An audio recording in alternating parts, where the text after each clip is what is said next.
Hai, hello, Assalamualaikum. Hari ni kita nak bercakap pasal filem tahun 2012.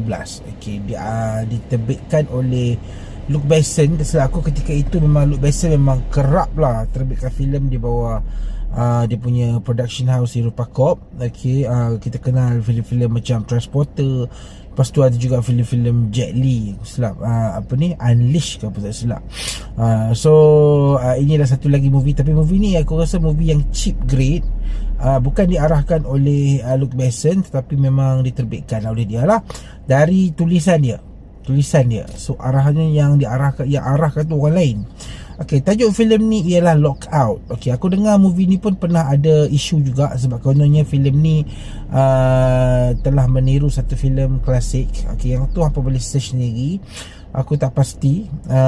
Dan aku just nak bercakap pasal pengalaman aku menonton filem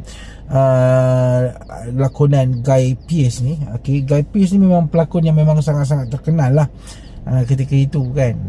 Dan ini ialah review aku berkenaan dengan filem Lockout. Tapi sebelum tu kita intro.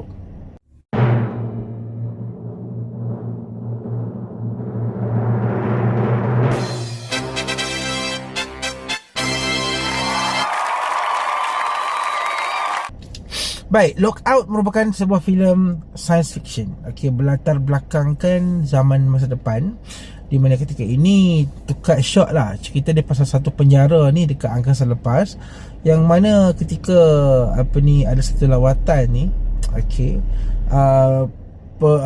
penjara tu, geng-geng tawanan ataupun banduan dekat dalam tu meloloskan diri. Okey, diorang tahan semua orang yang ada dekat situ. Yang paling menariknya, one of the visitor ni, dia ialah anak kepada Presiden USA. Okay. So nak jadikan cerita, okay, seorang polis ni diberikan satu tawaran untuk datang ke prison tersebut lah, untuk menyelamatkan anak Presiden ni dan kemudiannya settlekan masalah. Okey, aku macam tak logik sikit lah kan. Macam anak Presiden US, tapi kau hantar seorang polis saja. So macam tak logik kat situ. But movie ni adalah movie yang action pack. So memang kadang-kadang just nak ceritakan pasal one man army punya kan. So movie ni memang macam tu lah.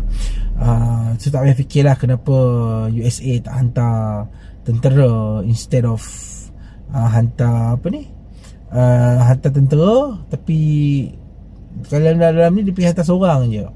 Okay, tak apalah yang tu, apapun. Okay, movie ni adalah movie yang simple, straightforward. Cuma bagi aku tonton filem ni, dia rasa macam missing something lah, too cliche. Action sequence ada banyak, tapi bagi aku there's nothing special about it. Yang merosakkan movie ni memang satu perkara lah, iaitu CGI. Aku memang, ini tahun 2012 lah. Tahun 2012 ni, kalau kita nak tengok balik lah, movie-movie yang ketika itu CGI dia yang meletakkan future world, banyak yang bagus. Tetapi filem ni memang cheap gila. Aku tak tahu sama ada movie ni sengaja dibuat sebegitu rupa, ataupun memang dia orang put some budget dekat CGI ni, dia orang letak budget yang rendah, atau macam mana, aku tak pasti. Tetapi the CGI dalam filem ni memang sangat-sangat hauk lah. Dia memang sangat-sangat merosakkan keseluruhan filem. Dan lah story dia pula straightforward, no emotion, no connection.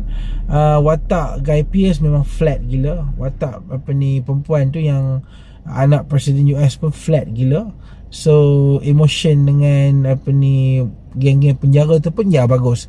Aku suka watak yang seorang banduan tu, yang memang dia suka buat perangai ikut suka dia. Dia ni lah benda yang bagi aku bagus dalam filem ni, sebab hanya kerana dia sahaja cerita ni bergerak dengan pelbagai rintangan. Kalau tak ada dia, memang cerita ni sangat flat gila, sangat kosong, sangat kurang impact, dan sekaligus menjadikan filem ni memang agak kosong lah dari segi emosi. Action sequence okey lah, tapi bila dilatari dengan kesan CGI yang tak bagus, ianya rosak. So aku rasa filem ni adalah filem yang sangat teruk. Okay, aku tak tahu, ada orang yang enjoy movie ni, tapi aku tak enjoy sangat. Action sequence ni biasa-biasa, nothing special. It's like watching Alien ataupun Alien ataupun Star Wars, tetapi dalam versi cheap. kan, design dia punya spaceship apa semua nampak low cost kan.